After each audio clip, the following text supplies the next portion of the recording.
Warning, incoming game over. Warning, incoming game over.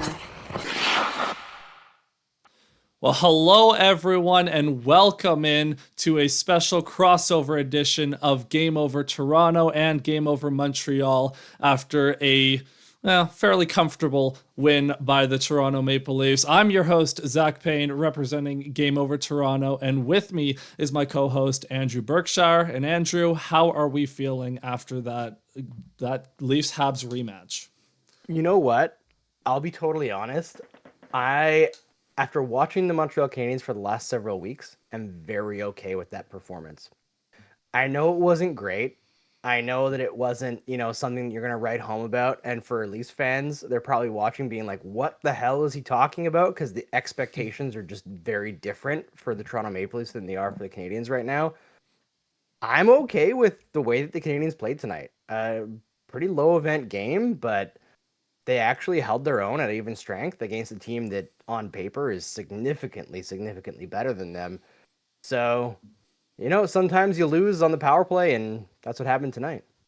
Yeah. So welcome in to everyone from the Montreal page. Make sure you like and subscribe to Game Over Toronto. We do a lot of good content over here, even if you're not the biggest fan of the Leafs. The Austin Matthews-less Leafs have suddenly turned into a wagon for reasons that we'll dive into throughout the show. So, we got 22 people in here right now. Love to see all of you. Make sure you leave your comments down in the chat below. We'll get to them throughout the show. To start off with, the Leafs and Habs, obviously two franchises that are going in very different directions, but as I'm sure Montreal fans will know, the Toronto special teams, particularly the power play, has been a big talking point in all of hockey media right now because, the Leafs do take up a lot of oxygen in Canadian hockey coverage. Now, this is a fun stat for everyone. Coming into Sunday, the Leafs played against the Wild on Sunday. They were going into that game with 3 total power play goals on the season. This week, they've scored 8. The Leafs have suddenly turned their 8% power play into a 22% power play and are back to being a top 10 unit without Austin Matthews.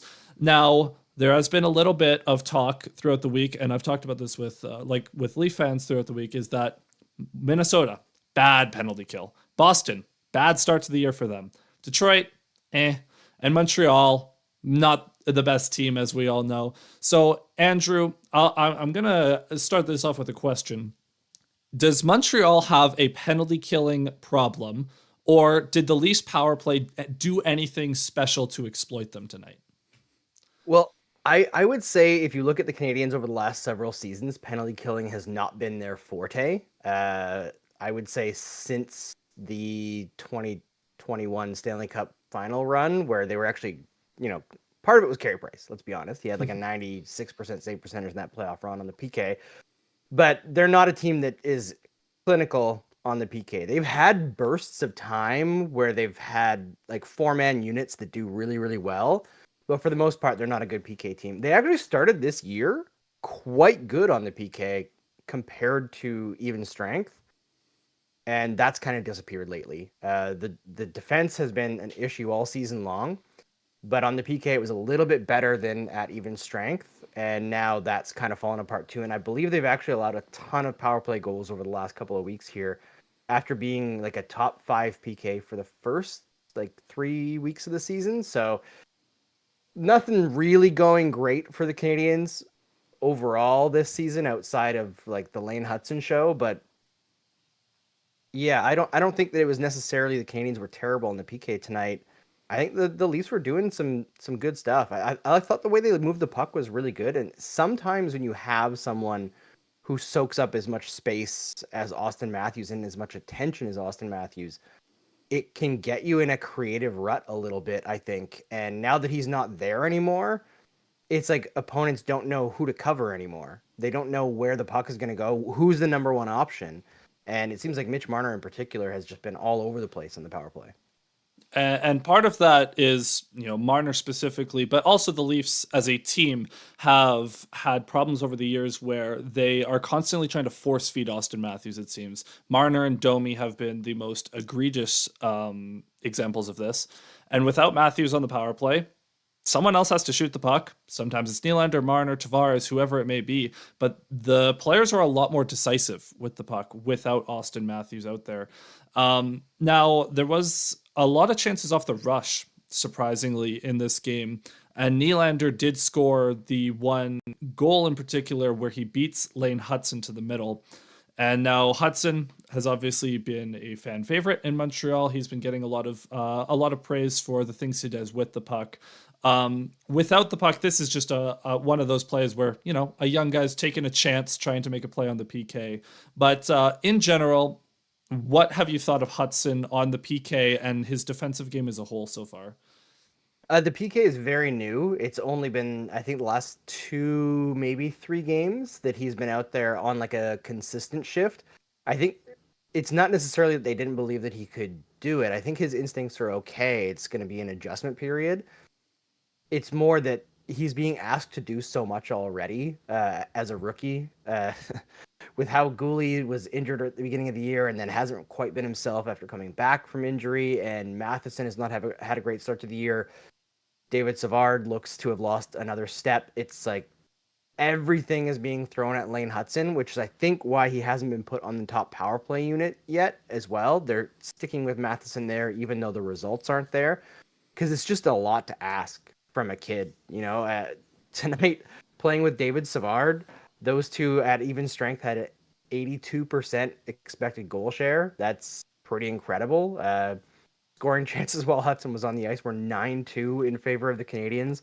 When he was off the ice, I'm just looking here, and it looks like it was 10-7 for the Canadiens. So pretty big swing with Lane Hutson on the ice by pretty much every measure. And the defensive metrics were fantastic tonight.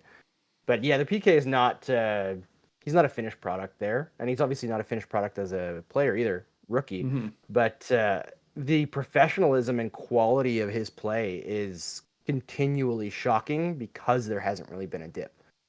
Does he make mistakes? Absolutely. There's times where he maybe makes bets that aren't the best bets, or he'll make a play that he'll be able to manufacture something 9 out of 10 times, but that one time he misses it is not a great situation to be left in. But those are the trade-offs that you take with the hyper-elite players. And every time that I watch Lane Hutson and watch him closer and closer and closer, I just come away more and more impressed. Yeah, and there was we could talk about the offensive game here. There was some power play moments for Hudson specifically. So for a little bit of Leafs context, and if you're a Leafs fan, that you've probably noticed this over the last few weeks, is the Leafs sink really deep into the defensive zone. And they really collapse the slot. They really jam-pack the middle of the ice, which is something that has been done against them for years. And oftentimes we wonder, where's the Leafs offense gone? Teams are taking away the middle of the ice. We see that in the playoffs specifically. The Habs did a really good job of exploiting that, it seemed like, in this game. And Lane Hutson specifically had a few very nice passes on the power play, just feeding that high slot, just skating down to the corners and then passing it backwards to the high slot. That kind of that poise and offensive awareness was very impressive from Hudson in particular, but there were some others as well. Now, the Leafs penalty kill, hardly a world-beating unit. They're good. They're an average unit, probably that 12 to 16 range league-wide. The Habs do get a power play goal courtesy of Gallagher in this game. But what were your thoughts on just the way that Montreal was able to move the puck in the offensive zone and on the power play? On the power play, I think they only got one power play, right? Or just over 2 minutes of power play time. They had one cut short. Because they had a couple that they were taking. Yeah, they both. I think at both their power plays they took penalties on. Hey, they had the one, because I remember Marner got bumped trying to get back to the point on one, and then I forget what the other. Yeah, Heineman kind of cut him off and leaned into him when he didn't have the puck. It was like a super clear call. And I forget what the other one was, but I think there was another one on the power play as well that they took. It might have been, no, Was it Goalie? No, Goalie was a different one. Anyway, doesn't really matter. The power play, I almost didn't get a chance to figure out if they were playing well or not bad. Even strength, I really liked what the Canadians were doing tonight. I thought that they were able to cut through the Leafs defense pretty well, but I think the Leafs were able to get in the way enough to make the dangerous looking chances not so dangerous. And I thought Joseph Wall was also very positionally sound tonight. A lot of pucks hitting him in the chest, and I saw some frustration on socials from Habs fans about that, and like, oh, the shot placement is bad. When a puck is hitting goalies in the chest consistently, that's a credit to the goalie. It's really not about shot placement, I don't believe. So that to me is all Wall and maybe not moving the puck fast enough cross ice. But the Canadians were able to manufacture some good shots. And I'm glad you mentioned the little bump up to the high slot, because that was one move that the Devils used against the Canadians in the last game extraordinarily effectively. And it looks like the Canadians were like, what if we do that too? And it caught Toronto a few times. They didn't manage to get much out of it in terms of goals, but they did generate some good chances out of it in a very low event game. Yeah, and we'll talk about the low event nature the Leafs play in a little bit here. Obviously, I do think Wool in general is a very good positional goalie. He hasn't had the best start to his regular season in the first 3 games, but he definitely is one of those goalies that elevates his game when it comes time for the playoffs. But positionally, he's a rare case of someone who just has all the potential in the world, and you just need them to put it together. He's been stricken by injuries in his career, but he has all the athleticism, all the positional, like he's very good positionally and all of that wherewithal. He just has to put it together, and we just have to see that consistency. Obviously, Stolarz being a revelation is very helpful, because that means not as much as on Wool's shoulders, but you want Wool to put it together, because you come into the season with Wool as your number one. You hand him an extension. This is where you need him to start stepping up. And to his credit, he had a very good game. I didn't notice that much East-West action from Montreal in this game, and that's kind of been a theme. Is that the Leafs are playing this low event hockey, but the Habs top 6 was not really much of a factor. I don't remember seeing Cole Caulfield more than once or twice in this game. Slavkovsky once or twice in this game. Suzuki I noticed a bit more, but it just seems like the Habs top 6 is spinning their tires a little bit. Yeah, that's been a consistent problem for this season. It's been a weird thing to try to get your head around as somebody watching this Habs team, because last year pretty much everything was terrible except for that line of Caulfield, Suzuki, Slavkovsky, and they were really damn good for like 60 straight games. They were very, very consistent up against top lines. They shouldn't have been as good as they were, with how little support they had from the back end, with how little support they had in terms of taking other assignments, like getting a rest, basically, not having to face top lines every single night. And this year it just hasn't found a way to work, whether it's Doc on the line, whether it's Slavkovsky. No matter how they've juggled it, it hasn't really taken off. Caulfield is finishing plays, but I don't think Suzuki has shown up in the way that we suspect so far this season. Slavkovsky's been injured off and on. He's currently wearing a knee brace. Doc obviously is rusty, having missed all of last season. And I think Caulfield looks generally how I expect Caulfield to look, but because the Canadians are so disorganized defensively overall, and Suzuki, who carries the bag on that first line, has not been himself, everybody's numbers are in the gutter. Like, if you look at the underlying numbers for that top line, it's brutal. It's really been Brendan Gallagher and Jake Evans who've been pushing play from the forwards for most of this season. It's a weird situation to be in. I don't think it's that worrying overall, because it's so out of the norm for all of these players. But yeah, it's interesting. I thought in the third period there were some good chances created. I really liked Caulfield's play once he got knocked off that line, and it seemed like he just wanted to create things on his own. And Slav had some decent moments, but again, the Canadians are in this weird spot where I think they're starting to dig out of the rut that they were in, but they haven't found it yet. They're doing the work, like the process is getting better, but the results are nowhere close. So it's just about getting to that point. Patience, I guess.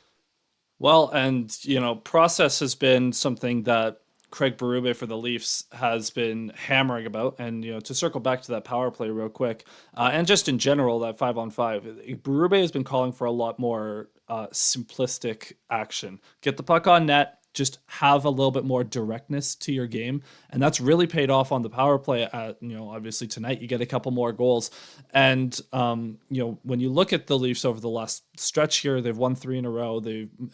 Have points in their last four. It's just that simple. You like even with Austin Matthews on Sunday, they're playing a lot more direct. They're getting the puck to the net. They're getting bodies to the net, and they're not worrying about the perfect play anymore. This is something that Dominic Jones, one of the other Game Over Toronto hosts, has been hammering home: is that the Leafs are looking for the perfect play too much. And this week, suddenly, that's gone. And now, all of a sudden, they're winning. Well, it's crazy how that happens. When good players stop overthinking things start to go better. I think the only exception of overthinking and maybe getting a little bit too fancy was that shorthanded goal where David Kampf refused to shoot it because he wanted to pass back to Marner, and it ends up working anyways. But again, the Leafs just very simple hockey, and this will be an interesting point because Andrew, you haven't seen the Leafs since the season opener, where obviously they got blanked by these Montreal Canadiens. Was there anything that was noticeably different for you watching the Leafs tonight versus the opener that you can recall? Yes, absolutely there was. Do we want to save it for the second period, though? Oh, you know what? I can turn it over to the second period, where we'll talk more about team structure in general. Before I do, Andrew, how about you tell these fine people about Hyperdrive Hockey? I would love to. So Hyperdrive Hockey is our flagship show on the Game Over Network. It's on the Game Over Network Hub channel. It's hosted by Maxime Van Hout, Daphne Malbouf, and Kevin Laramé, the 3 Quebecers who are broadcasting in English. So the whole goal of Hyperdrive Hockey not only is to be fun and to give you league-wide hockey analysis with a Canadian focus, but also we're doing English broadcasting with 3 Quebecers because there's this language barrier between Quebec and the rest of Canada. And every single region of Canada, we're this big, huge country. We all have our own flavor of how we do things. And so we get to experience those flavors in the different game overs. We get to experience them in our national media across Canada in English. But a lot of times what happens in Quebec stays in. I would like to get some of that creativity and that passion, that different flavor of how we discuss hockey and talk about it in Quebec on the Francophone side into the English side of media. And I think when people dig into it and see how much fun it is, they're going to see how unique it is and really enjoy it. So Hyperdrive Hockey is every Tuesday and Friday on the Game Over Network. You can subscribe as a podcast as well, wherever you find your podcast networks, your favorite one. Head to https:// thegameovernetwork.com/pages/hyperdrives-hockey, and you can find all of your Hyperdrive Hockey information there as well.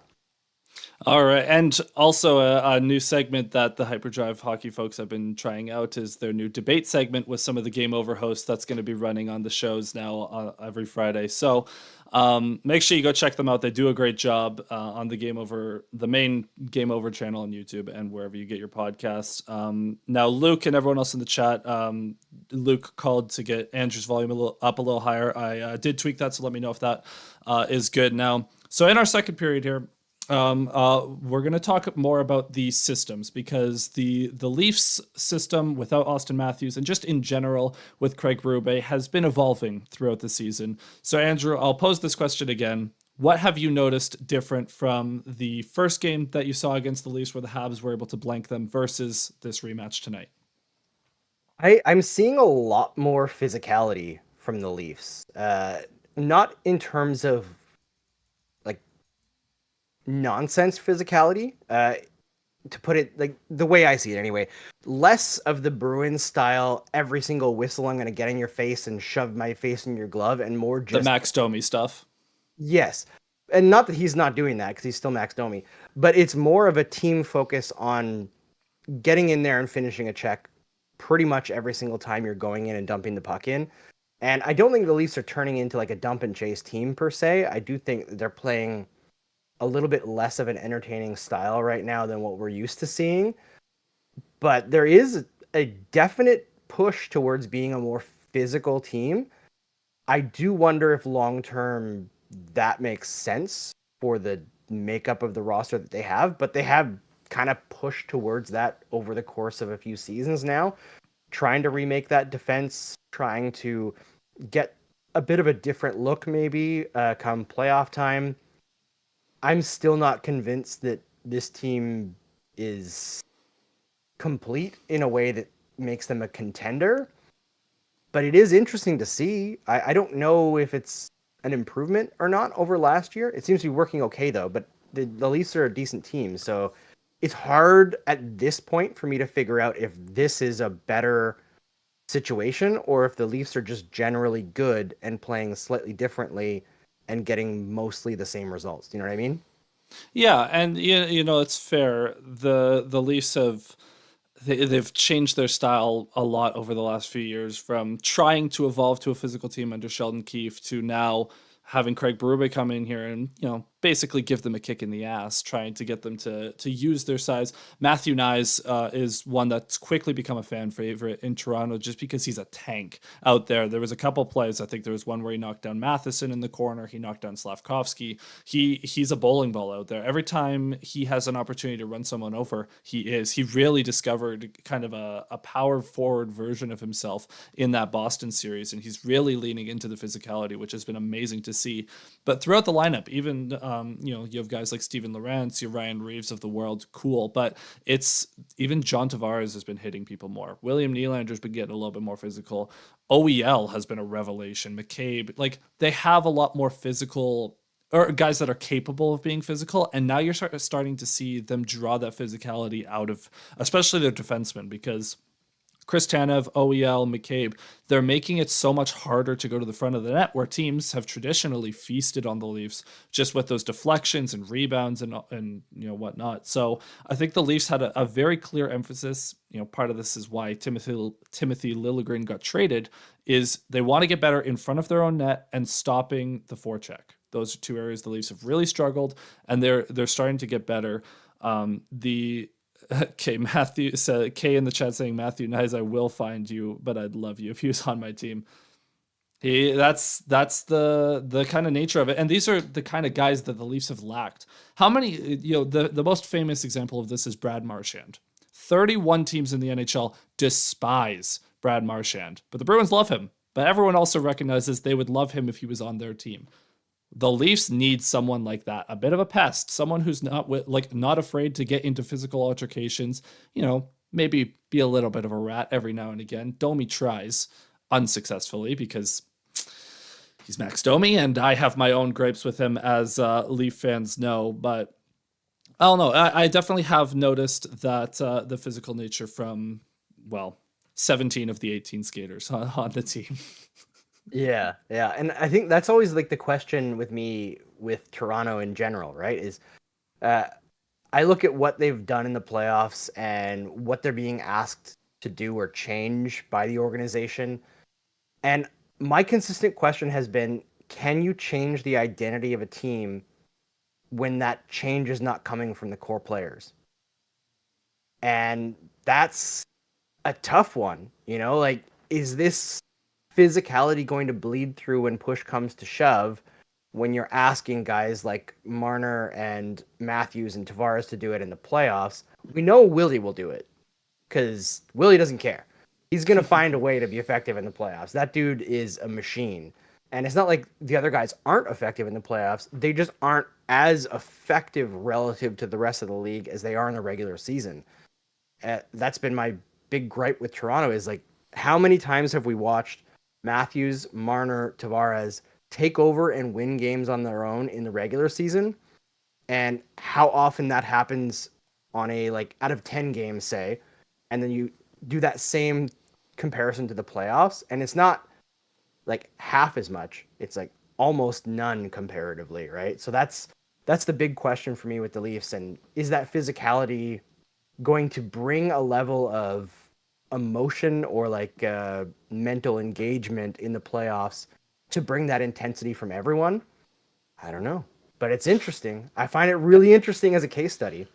And obviously, we'll find out. It's no coincidence to me that the one series the Leafs won is the one where Austin Matthews was noticeably at his most physical. He was hitting every Tampa player he could in that series. And every time he would hit someone, that's when the MVP chance would start. It's not the assists, it's not the flashy plays, it's not the goals. It was him just laying big hits. That's what Toronto fans have been asking for and begging for over the last few years. And that's the year they happened to win a series, no matter how fluky of a win it was. And William Nylander, he's going to go to the net anyways. But his physicality isn't the same as he's not going to lay a big hit, but he's going to lower the shoulder, drive the net a little bit more. That's what we've been asking Mitch Marner to do over the years. But the Leafs' physicality is definitely not been it's been performative in the playoffs. It hasn't been functional. And I had a big rant about performative versus functional toughness a few weeks ago. But as far as taking over games, genuinely, Matthews' best playoff game might have been game 2 against Boston last year. And that was the only game that series that the big guys took over. Sure, William Nylander had his moments later in the series, but it wasn't William Nylander winning a game on his own. It was William Nylander scoring the goals after the Leafs just deleted the whole game by playing low event hockey. And that's kind of been the focus without Matthews here, is Craig Berube has instilled in the Leafs this low event hockey at 5-on-5 where nothing is happening. Absolutely nothing is happening. The expected goals at even strength in this game specifically it was like 1.2 to 0.6 in favor of Montreal. Yeah, it was low. Nothing. There's nothing. And against Boston on Tuesday, the Leafs only give up 2 high danger chances the whole game. Last night against Detroit, the Leafs have 2 power play goals and then an empty netter. That's their whole offense. The Leafs have completely decided that they are above playing 5-on-5 and they'd rather delete that part of the game. They've become special teams merchants in a way, which is not something anyone in Toronto would have said a week ago, that the Leafs are special teams merchants. But I love it. Suddenly being a merchant is fun. And I am very here for it. So, the people, the Toronto people that are watching right now, feel free to comment and you can let me know if I'm crazy about thinking this. But the Leafs have just completely changed their style of play over the last week, which has led to this 3-game win streak. And I kind of hope it continues when Austin Matthews returns, which hopefully gives them a little bit more 5-on-5 offense. But there's not a whole lot happening. The games have been a little brutal to watch over the last week. So we'll see if it keeps up. It's the old Barry Trotz Islanders theory of, hey, who cares if you're boring if you win?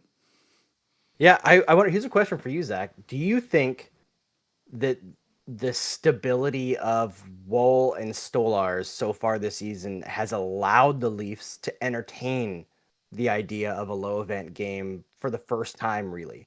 Because, there have been stretches where Anderson's been great or Campbell has been great, but it seems like not the Canadiens. I'm so used to talking about the Canadiens. It seems like the Maple Leafs have not had that strong confidence in their goaltenders throughout this competitive period. And now they seem to have that a little bit. And that strong confidence allows you to play that low event game where you can trust that your high end goal scorers will make the most of the few. I was going to say the New York Rangers, but the Rangers are more like, let's just be bad at even strength and hope our goalies save our butts and score on like a higher percentage of our shots because we have Artemi Panarin and Chris Kreider has magic stick for the last couple of years for whatever reason. It's a valid question. Also, I apologize to everyone in the chat. The stream accidentally went black for a second, but the Leafs goalies it's been a bit of a conundrum because it's kind of a chicken or the egg. Are the Leafs bad because their goalies are bad, or are the goalies bad because the Leafs have been bad in front of them? And this year, you could make an argument that the Leafs should be encouraged to seek more offense, knowing that their goaltending has been solid behind them. I think it's a little bit of that cause and effect where the Leafs have seen what they've gotten from their goalies. And again, Stolarz and Woll have been solid. Stolarz specifically has been fantastic this season. Yeah. And I think the Leafs are saying, look, Stolarz, you've been playing good. Are you a truly elite goalie in this league? Probably not. Joseph Woll, are you a good goalie? Yes. Are you an elite goalie? Well, not yet, at the very least. And so they're saying, okay, if we're going to get good goaltending play, we can manufacture some elite goaltending play if we just tighten up defensively. And I think what you're going to see, even as Matthews comes back over the next week, whatever, is the Leafs are going to try to really clog up the middle of the ice. They're totally comfortable giving up point shots, which we saw in the St. Louis game last Saturday. That can be a little bit of an Achilles heel if you have someone who can just fire it from the point like Colton Parayko can. But in general, the shots from the point go in about 2% of the time. That's a lot better than the shots from the low slot or from the circles, right? So Yep. it's about limiting the quality of chances and trusting your goaltenders to handle the average shots. If your goalies can save 95% of the, average shots you see in a game, you limit the super dangerous ones and you give up a little bit more bad point shots that you hope just don't result in rebounds and deflections, those numbers are going to tick up. And Stolarz right now is second in the league in save percentage behind Connor Hellebuyck, who is playing like a deity right now. Seriously. So I think that, and is this something that'll keep up? I don't know. The goaltending play will dip a little bit. Stolarz is not going to hold a 930 save percentage all season. I don't think. That'd be a little weird. But in general, the Leafs are able to inflate these stats a little bit just based on how they play in front of their goalies. Agreed. Can I get your take on the Habs in the third period there, Zach? In what, like in terms of their ability to generate offense, or? I want to ask you just a couple questions because I've been watching you so far on Game Over Toronto this year, and I've been impressed with your analysis. So I'm gonna throw a couple things at you and see what your thoughts are as somebody who hasn't been watching the Habs every single night. All right, let's go. All right. So let's, I guess before we go, maybe over to the third period, I'll mention that we've got other stuff to promote as well. We've got an amazing merchandise line that we've got, which at, I will put on the GameOverNetwork.com. screen right now. There you go. So we've got our Game Over Toronto gear. We've got Game Over Montreal as well. We've got our established line, which is like streetwear, black shirt, really subtle design, which is like, it pops nicely right over here.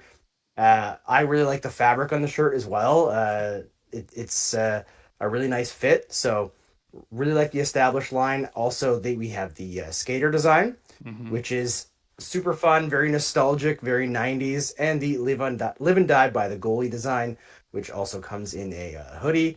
And we all love our goalies, right? So we got to give the goalies a little bit of love. And the skater design also comes on a hoodie as well, if you are looking for some warmth over the next couple of months here as it gets cold in Canada. We've got some mugs and a bunch more merch that's going to drop shortly. So head to thegameovernetwork.com and check that stuff out. Yeah, absolutely. So I apologize to the Montreal fans. You have to stare at Toronto merch for a little bit here. That's okay. But absolutely, go check it out on the store. I just picked up one of the skater hoodies for Toronto in the navy blue, which looks pretty sleek. So you'll see me wearing those over the next few streams, I'm sure. So we'll have this up throughout the third period here. Make sure we got 27 people watching the stream so far. Make sure you like and subscribe to Game Over Toronto right now, and we'll have a segment for questions coming up in a little bit. So stay tuned for that. Now, and I'll get to some different questions here. So Andrew, what do you got for me? I have some questions for you. So obviously the Canadiens have been a really big mess defensively for the last, several seasons. But this year has been especially bad. Things have really fallen apart. This game, however, obviously we talked about Toronto being low event at even strength tonight, because there's been a big argument in Montreal about whether the issue is more systemic and whether Marty St. Louis is a little bit overwhelmed as a coach and maybe not putting things together very well defensively, or if it's more about the players and execution. Now, I thought tonight, overall, there were some mental lapses on the defensive side. I saw a lot of holding the puck too long and ending up in a giveaway. Anderson did it. Xhekaj did it. A few other guys were doing it pretty consistently tonight. But from a systemic point of view defensively, I thought tonight the Canadiens looked okay. What were your thoughts on the defensive side? So I'm in a similar boat to you with the Leafs in that this is only the second time I've really seen the Habs. I've seen clips here and there, but if we harken back to the season opener, the Habs had a huge problem in that game specifically with getting out of the zone. There was several instances in that season opener where the Habs would attempt to clear the puck and Toronto would keep it in at the line and was able to sustain pressure.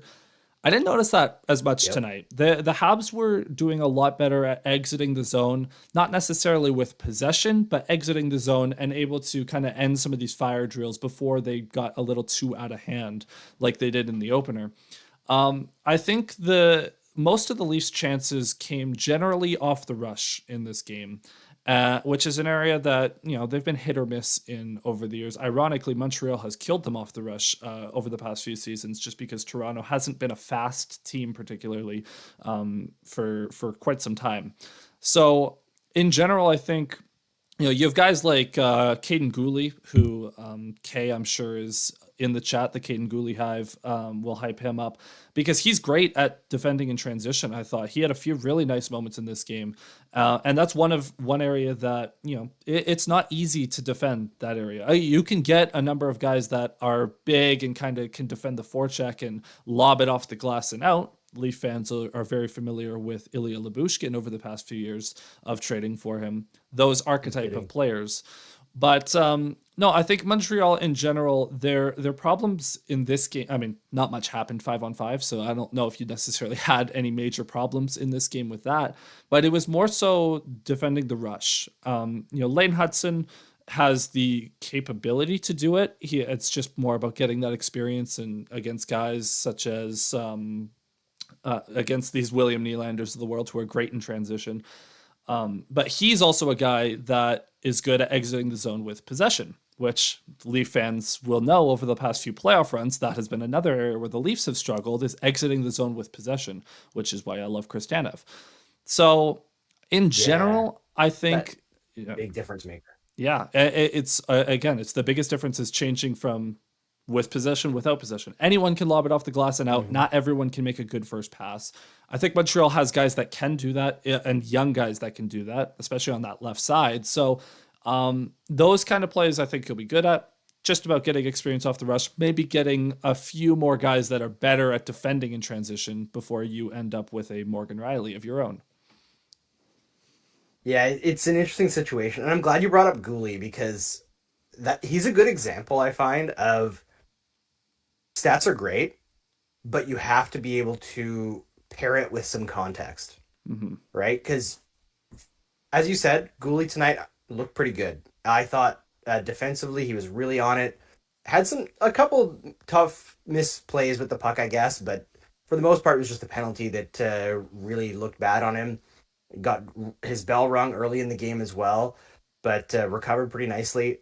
But his stats compared to the rest of the team tonight were awful. Now, part of that's because they're matched against the top lines, but I think part of it is also that his partner was Mike Matheson. And I want to hear your thoughts on Matheson a little bit if you watched him at all tonight, because he is the most polarizing player in Montreal right now. Actually, Jack guy might be, but for whatever reason, people really hate this guy, and I understand it to an extent because anytime you take a player and put them like 2, maybe even 3 spots above their punching weight, they look bad. And that's what Matheson is with the Canadiens. He's probably a really good number 4 or a decent number 3 being cast as a number 1 with a bullet for the last 3 seasons or 2 seasons. And I think he's struggling, but he has tendencies that drive people nuts, like the lack of patience with the puck where he'll just wire it off of a shin pad constantly, stuff like that. Holding onto the puck too long, maybe taking a skate too far out of position and putting his defensive partner in a rough spot.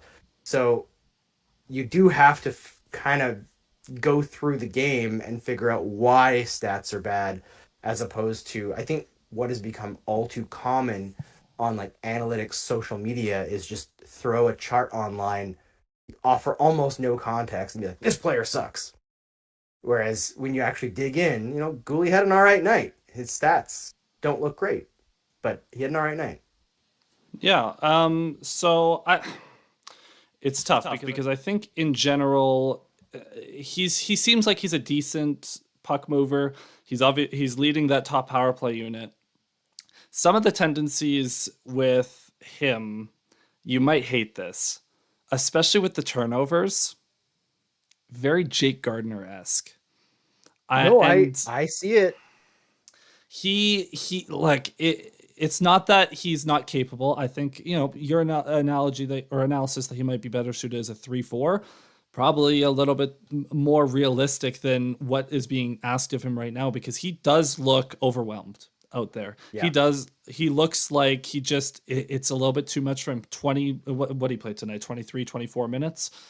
Like that I'll have to confirm that, but like he just is playing too much against competition that's a little bit too high quality for him. If you can maybe It's tough because you can't really shelter a second pairing defenseman, but if you can get him a more competent or defensively sound partner, that'll probably insulate him a little bit better. It's for a Leafs comparison, it's like the old Muzzin Hall pairs, where is Justin Hall a good defenseman? He's all right, but when you insulate him with someone else who's really good, he looks a lot better. Crazy how that happens. So I think Matheson is a very capable defenseman. And, it looks like a good puck mover and, probably a good 3-4 if he has a good partner with him. If he's against top lines or if he doesn't have a partner that complements his skill set, that's where he's going to start to drown a little bit and get a little bit overmatched. Yep, I totally agree. And the thing about Matheson that's so interesting is he's probably one of the best physical specimens in the entire league. Like his endurance is absurd. His skating ability, he'll go out there, play a 90-second shift where he's going end to end to end to end, make a mistake below the goal line, be the last guy left in the zone, and end up getting the puck on the back check. And it's like this high risk, like riverboat gambler style of play, but I'll be damned if it's not entertaining. I mean, yeah, it's the ultimate you never know what's going to happen when he steps on the ice type of player. He's Forrest Gump in the box of chocolates as a player. Exactly. You never know where you're going to get. Just an agent of chaos when he steps on the ice. Exactly. There's NFL fans, the Jordan Love of the kind of comparison where high risk, high reward player. And everyone in the chat, I do apologize for the echo on Andrew's audio there. I accidentally swapped audio channels. That is my bad. Now, do you have any other Habs related questions for me? No, I think I'm good. I think we can shift into the chat here and get some questions going before it gets too late. And we will do just that. We're going to transition into our overtime segment. So we have 34 people in here. If you can make sure you like and subscribe to Game Over Toronto. And if you have any questions or comments, Leafs, Habs about this game, or just those teams in general, this is your time to send them through. Andrew, I will start you off with a question of my own, because I saw this come up on TSN about whether or not Martin St. Louis is starting to run a little stale in Montreal.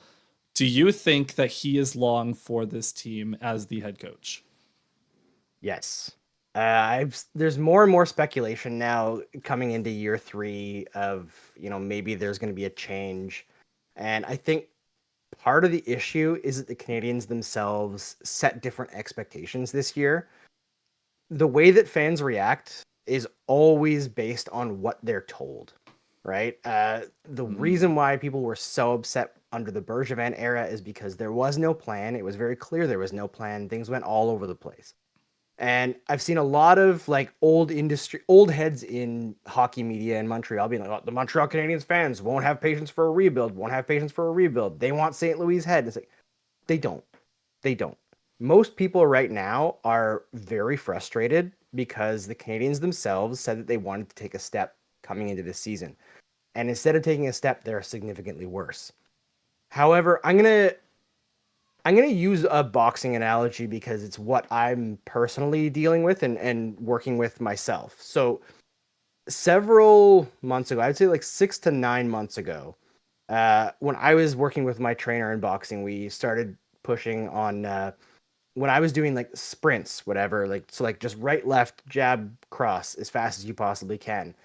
We focused on making sure that when I'm doing those, the punches were coming out all the way. So not just really short ones trying to go really fast, make sure every punch is on, every punch is good, right? And when you focus on the technique, the punches come out slower.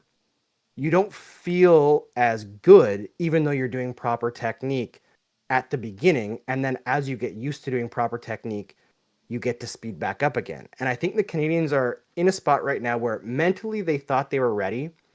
They got smacked at the beginning of the year. They're clearly not ready. And also they lost Patrick Laine and David Reinbacher in preseason, which hurts. But overall, I think they're taking a step back to take a step forward. And the overall trajectory under St. Louis is actually quite strong when you break it down. It's just that the Canadians were coming from a place of being so bad, like unbelievably bad, that roster after things fell apart in 2021. You know, the amount of players that they lost, like careers to injury, is insane. And then Gallagher lost almost 2 years of his career to injury and has now come back and looks great again. It's really interesting, but I do think the patience is there for the fan base. It's just that they expected to take a step, and that hasn't happened. But I think the step is going to take itself this year, just not right now.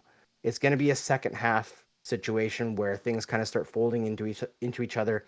Doc will start looking more like we expect after getting some more reps after missing a whole year.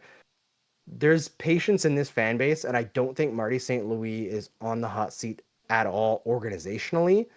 His mandate from management, I think, is significantly different than most head coaches in the NHL, in that they know that the goal right now is not to win. The goal is to prep the players who are going to be there for the long haul to be ready to win when they're ready to take that next step. And I get that it's frustrating, and there are some things under St. Louis that I also would like to see improve quicker, specifically the defense. But for the most part, things are still trending in the right direction overall. And as Trinka says, we're not angry, we're just disappointed. I think that's exactly it. People are a little bit disappointed that they're behind what the expectations were to start the year. But I don't think anybody's looking at this rebuild and saying like it's in the trash before Ivan Demidov skates in the NHL. You know, so I think people can calm down on St. Louis. He's going to be here for another couple of years at least. At the very least, he's going to get 5 years, I think. Yeah, and you know the thing with young teams is it doesn't really, if you look bad in October, that's cool. It's how do you look in March? Right? You just want to show that linear progression, especially with the young team. We got 51 people watching the stream right now. Unbelievable. Make sure you like and Nice. subscribe. Leave your questions down below if you have any regarding either Montreal or Toronto.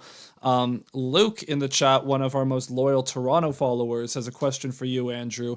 There were a couple of spots where the Leafs were trapped in their own zone for a bit. What did you see in those moments that the Habs were suddenly getting right, and what more do they need to do to kind of convert those plays into goals?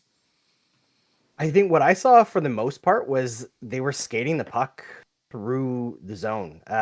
It wasn't keeping it to the outside. It was trying to. I saw Caulfield specifically was making a lot of plays where he was running right through the middle and kind of causing a little bit of chaos.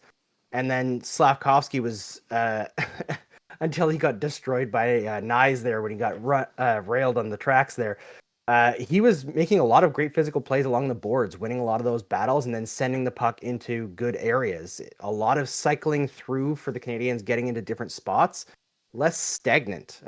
When the Canadians are Mm-hmm. really struggling, especially offensively, they kind of stay in their spots along the outside and just pass the puck around, trying to create space. But most teams can defend that very easily. You got to start moving the puck into the middle, and that's been an issue for the Canadians for as long as I can remember. Like we're talking back in Michel Therrien years, where getting the puck off the wall to the middle is just really tough. And I think anytime you have a team that lacks in overall talent, it is tough.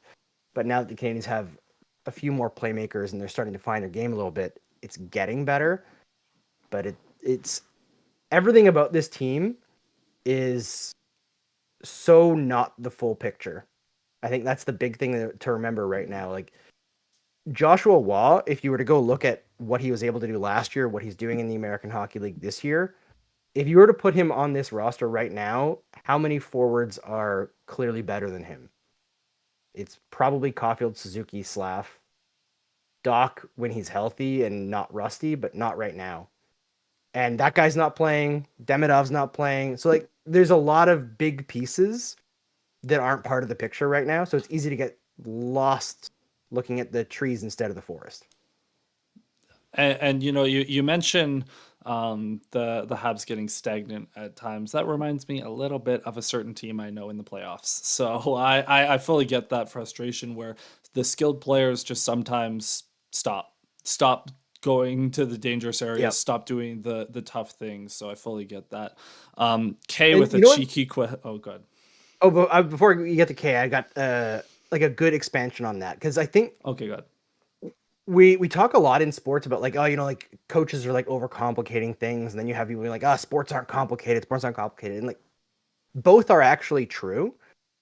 For these players, yes, hockey is not that complicated. They're not necessarily thinking about plays all the time. It becomes instinctual.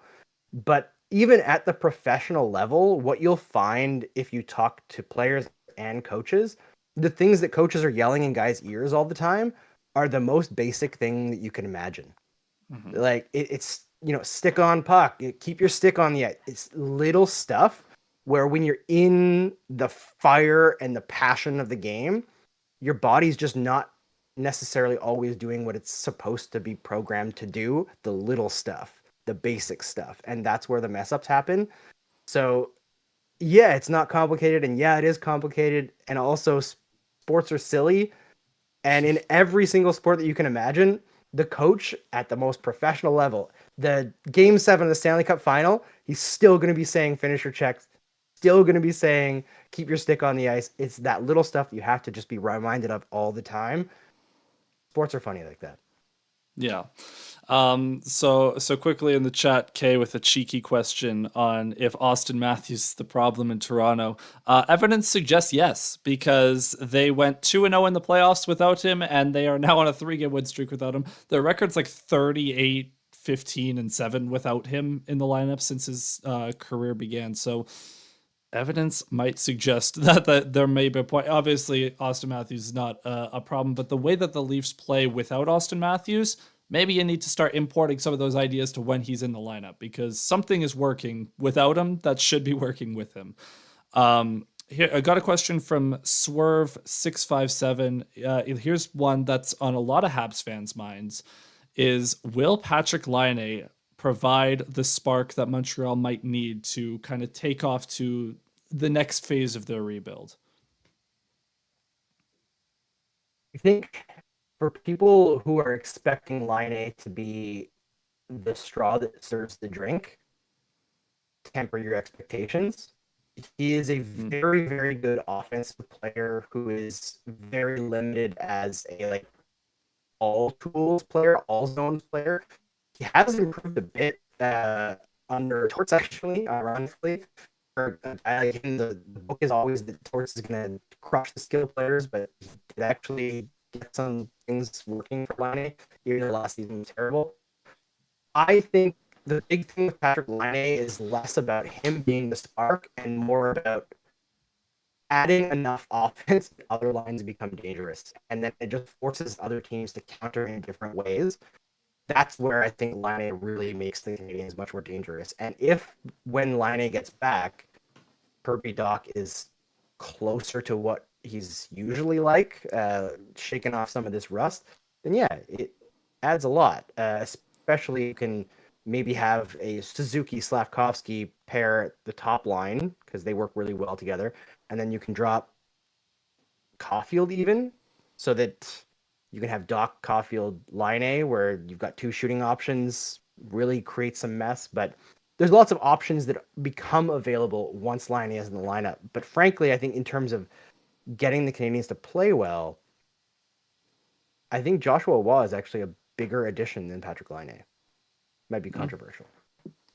Well, okay, well then follow up is, do you think that he will get a call up at any time soon, or do you keep him in the A for the entire season? I think he'll get called up sooner than later. They might be trying to wait until after the holidays. I don't know, but eventually it's got to happen. He's just been too good to keep cooking down there for too long. Yeah, and that makes sense. You got to give your young players a shot every now and again, even if it doesn't work out, just to see what you got in them. Even the Leafs did this with Fraser Minton last year, so it is fairly normal procedure just to give their players a chance. Going through here, question from Gene, Habs fan here, but considering they have a good thing going, should the Leafs consider moving Matthews to power play 2 to strengthen the second unit when he's back? Now, this is one that Leaf fans are unironically asking, to the point where it's like actually getting a little annoying, because it's like, what universe would be keeping a 69 goal scorer off your top power play unit be a good idea? And yet this is Leafland, where sometimes the craziness just becomes reality. I don't think that'll happen. We saw the Leafs scored a power play goal on Sunday with Matthews in the lineup. Matthews actually being the one who made a pretty sweet feed over to William Nylander. But I do think you're going to see Matthews maybe get less touches on the power play, because the simplified game, especially of Nylander and Marner, where in transition they're a lot more willing to take it to the net. You might see Matthews maybe be a little bit of a second option on the power play going forward, as the Leafs seek a little bit more direct action. But in general, the Leafs just have to continue what they've been doing, which is creating some controlled chaos, as I like to call it, where the play breaks down and you just let good players make good plays. Right? Like that's really what the Leafs power play needs to be all about. Is all the set players are great if you're, a Tampa Bay and you have Kucherov executing them. The Leafs don't have a power play quarterback of the caliber of Nikita Kucherov. Sure, some of these guys are amazing players, but the Leafs power play, not where that really shines. It shines in these plays where, everything kind of goes out the window and you just make do with what you got. The best plays over the years have been when you can get the penalty killers to lose their system and kind of get them in disarray and take advantage of that. So just quicker movement, you'll see that throughout. Again, a lot of action in the chat. So happy that all of you are here. This is definitely the most viewers that I've had on a stream this season. We still got 39 people in here, so make sure you hit like and subscribe. Let's see here. Is there any final questions? I think there was one that I missed earlier. This from Colin watching. Oh, no, go for it. Go for it. Colin watching from Saigon. Would a players only meeting help motivate the guys? I assume this is a Montreal related question. We see this with teams that kind of sputter out of the gate. How often do these player only meetings really ignite a change? I don't think it happens very often. I think it's like it's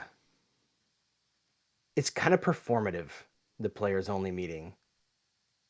If it's a situation where the coach is a problem, then I can see it being a thing that happens. But right now with the Canadiens, I think this is not a game. Like, I know that folks were saying Marty was the only one who met the media tonight. I guess all the players decided not to.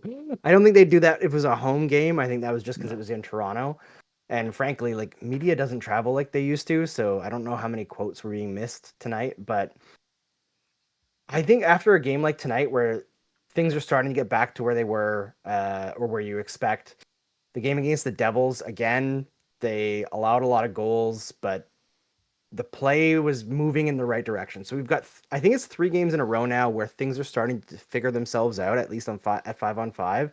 The results aren't there. So I think they can just be patient. I do think this is a temporary mental thing for the Canadiens. And the biggest thing that they can do is just be patient with their guys. And, if it lasts to the end of November, then maybe Nick Suzuki needs to have a sit down and be like, what the hell is going on here that we're not mentally engaged on a nightly basis? But as it is right now, after this game, I think they've earned a little bit of runway to figure this out now. Yeah. So, we'll see what happens. Obviously, the expectations are a lot different, so you can kind of get away with having a couple bad games every now and again. It's not the end of the world. Question from Luke. This is a good one. Is who do the Leafs call up to replace Patches? Max Pacioretty, who Montreal fans all know very well, obviously, has worked his way into a top 6 role, which is so far above where I ever thought he would be playing in the lineup. But to his credit, he has earned it with some surprising physical play out of him that I was not aware was in his repertoire. So the thing with Patches is obviously that injury sucks right now because he's playing really good on that second line. Connor Dewar has been skating, and I believe he's ready to return to the lineup. So my simplest answer is Bobby McMahon is going to kick up to that second line left wing, and then maybe Lorentz plays third line left wing, or Dewar, one of them, and Dewar will just be the one that draws in Pacioretty's absence. Yeah, I think that makes the most sense. I feel bad for Pacioretty, man. Like, talk about a guy who's had a rough road the last little while. Like, who tears their Achilles 3 times in a calendar year and then comes back, and looks good? Like, yeah, I have a lot of respect for the injuries that he's battled through in his career. And you mentioned like you weren't sure about the physicality being part of Pacioretty's game. That was actually who Max Pacioretty was when he broke into the league. Like his first breakout year, the year where Chara broke his neck, actually, I think he scored like 17 goals in, I think it was around 40 games. And he was just a power forward, like hard on the forecheck, knock guys down. I think he actually led the Canadiens in hits in that stretch before he got hurt. He was a menace. And then his play kind of changed a little bit after he got his neck broken. He was a little bit less devil-may-care with the throwing the body around and a little bit more pointed in where he was going, and became more of a sniper, two-way player. He was always good defensively, but he really focused on the two-way play and the sniping specifically after the injury. And I think this is just kind of like a return to his youth in a way, which is odd when your body's more old and broken. But hey, if it works, it works. Yeah.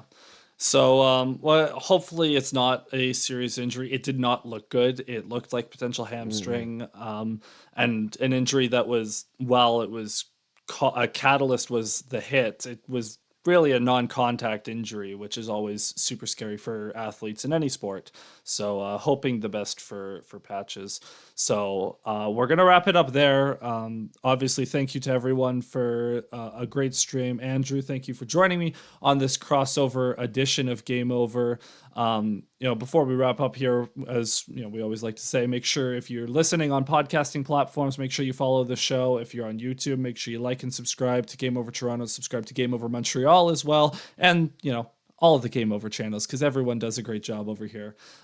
You can find me on Twitter /X at ZachPayne41, on YouTube at ZachPayne41, and Andrew, where can the people find you?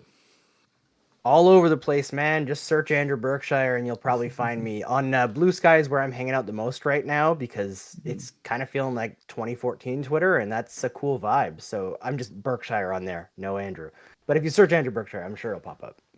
Yeah, so everyone, again, thank you so much for tuning in. This was amazing turnout for a crossover edition. Lots of fun hanging out with you guys. We'll see you guys next time on both Game Over Toronto and Game Over Montreal. I think for the Toronto folks, we got a stream with Ottawa coming up. So we have more crossovers in our future. So have a good night, everyone. Hope you have a great rest of your night and great rest of your weekend. Enjoy all the hockey, football if you're a football fan. And we'll see you around. Cheers, everyone.